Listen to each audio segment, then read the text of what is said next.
যাদের চাকরি চলে গেছে, চাকরি হারা তারা বসছেন, তার আগে ডাক্তাররা, তার আগে 4 বছর 5 বছর ধরে বিভিন্ন স্তরে এসএসসি পাস করে, টেট পাস করে বা প্যারা টিচার পার্ট টাইম, তারাও তো ধর্ণা দিচ্ছেন, এখনও দিচ্ছেন। তো লাভ কি হয়েছে? এই সরকারের কাছে বলে কোনো লাভ নেই। যারা ভুল করে তারা শুধরে নেয়, যারা অন্যায় করে না তারপরে অন্যায় করতেই থাকে, আর সেটাকে ঠিক বলে জাস্টিফাইজ করার চেষ্টা করে, যেটা মমতা ব্যানার্জি করছেন।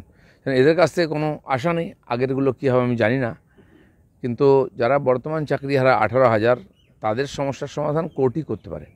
সেজন্য মমতা ব্যানার্জি কোর্টে যাবেন না, কারণ সমাধান চান না, কিন্তু তারা যান বা অন্য পক্ষ যারা লড়েছেন বা বিকাশবাবুর মতো লোকেরা যারা এই কেসটা নিয়ে পুরো লড়েছেন, তাদের কাছে গিয়ে এই সমাধানটা চাওয়া উচিত কোর্টের কাছে, যে এই 18,000 লোকের চাকরি দিন এবং ডকুমেন্ট সাবমিট করা উচিত।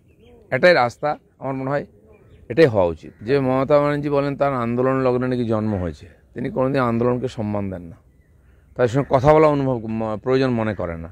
তো সে এত নির্মম যে তার কাছ থেকে আপনি কি আশা করতে পারেন? আন্দোলন করাটা আমাদের বাংলায় একটা ফ্যাশন, সব ব্যাপারে আমরা আন্দোলন করি, কিন্তু সমাধানটা কী বেরিয়েছে? তো আন্দোলন চলবেই, কিন্তু আমার মনে হয় না এই সরকারের কাছ থেকে কিছু পাওয়া যায়। কোর্টই একমাত্র সমাধান করতে পারে। হ্যাঁ, যদি এসএসসি চায় যে সমাধান হোক, তাহলে তারা যারা যোগ্য আছেন পরীক্ষা দিয়ে চাকরি পেয়ে তাদের এটা সাবমিট করুন লিস্টটা, সেটা করবে না। তো সেই জন্য এদের সঙ্গে বৈঠক করা মানে খালি টাইম কিলিং করা, সময় নষ্ট করা। ওরা সেটাই চাইছে, আস্তে আস্তে ঠান্ডা হয়ে যাবে। আরজিকর যেমন ঠান্ডা হয়ে গেছে, এটাও ঠান্ডা হয়ে বেশি দিন এদের দম থাকবে না, কারণ এদের সংসার চালাবার জন্য অন্য কাজে যেতে হবে। বেশি দিন তারা আন্দোলন করতে পারবেন না। আর সময় তো রোজ নতুন ইস্যু আসে, রোজ ভুলে যায়। এপ্রিল মাসের মায়না দিন, মার্চ মাসে ঘটনা ঘটেছে, তো এপ্রিল থেকে মায়না শুরু করুন, দিয়ে দেখান আপনি। আপনার সে মুরদ নেই, আপনার যোগ্যতা নেই, আপনার ইচ্ছাও নেই। মমতা ব্যানার্জির ভেঁপু হয়ে আপনি কথা বলেন, উনি শিক্ষামন্ত্রী, ওনার কোনো দায়িত্ব নেই? যদি সামান্য মানবিকতা বোধ থাকে, তা আপনি ম্যাডামকে কনভিন্স করে লিস্টটা কোর্টে জমা দিয়ে দিন, তাহলে ঝামেলা মিটে যায়। ব্রাত্য বসুর তো দায়িত্ব এটা, ওনারা জানেন হারবেন, হাইকোর্টে হেরেছেন, সুপ্রিম কোর্টে হারবেন, তো কেন ওনারা তৈরি থাকেননি? আসলে ওনারা চান না এই সমস্যার সমাধান হোক, তাহলে 8,000 লোককে আবার জবাব দিতে হবে, যাদের কাছে 800 কোটি টাকা লুট করা হয়েছে, আর তার মধ্যে ভাগিদার সবাই আছে। এসব আইওয়াশ করা হচ্ছে, বোকা বানানো হচ্ছে, টাইম নষ্ট করা হচ্ছে, যাতে সমস্যাটা চাপা পড়ে যায়। শিক্ষা ব্যবস্থা বলে কিছু পশ্চিমবাংলায় নাই, কিছু লোক করে খাচ্ছে।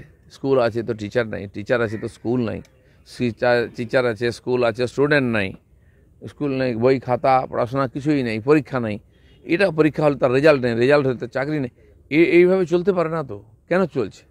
এই জিনিসগুলোকে পরিবর্তন করার কোনো চেষ্টা করেছেন কি? 15 বছর ধরে ধীরে ধীরে গড্ডালিকা প্রবাহে চলে গেছে, ধ্বংসের দিকে চলে গেছে। কোথায় সমাধানের চেষ্টা? কি ফিরিয়ে নিয়ে এসছেন? এত হাজার হাজার স্কুল খালি পড়ে আছে কেন? বা টিচার আছে সেখানে স্কুল স্টুডেন্ট নেই, এই সমস্যাটা সমাধান তো শিক্ষামন্ত্রী করতে পারতেন, ইচ্ছা নাই। উনি চাপাচামিতে বলেছিলেন লক্ষ লক্ষ চাকরি পাবে, কজন পেয়েছে? একজনও পায়নি। এখানে দাঁড়িয়ে আছি নিউ টাউনতে, সিলিকন ভ্যালি হয়ে গেছে, হাজার হাজার চাকরি পাবে। আমি জানি না কটা ইট গাঁথা হয়েছে, কটা অফিস হয়েছে, কটা চাকরি পেয়েছে। এই ধরনের মিথ্যা কথা বলে বলে উনি 15 বছর চালিয়ে দিয়েছেন। উনি ভাবেন লোককে বোকা বানিয়ে চালিয়ে যাবো, আমার মনে হয় সেটা সম্ভব নয়। শেষ পর্যায়ে চলে এসছে মামলাটা। ঘুরে ফিরে ওই মেদিনীপুরেই যান উনি ভাবছেন যে ওখানে গেলে এই সমস্যার সমাধান। আর তো দেখাবার কিছু নাই, সব ধরা পড়ে গেছে। তারপরে ফালতু ফালতু সৌরভকে নিয়ে বিদেশ ঘুরে এলেন, ঢপ দিলেন, তা সে বেচারাকে এখন প্রশ্নের সম্মুখীন হতে হচ্ছে। সৌরভ যদি ভুল করে কোনোদিন মেদিনীপুরে লোকে যদি দাদা কোথায় হলো ফ্যাক্টরিটা জিজ্ঞেস করবে। তো এই ধরনের ঢপবাজির রাজনীতি পশ্চিমবাংলায় করে করে সর্বনাশ হয়ে গেছে, মানুষ খাবে না এটা।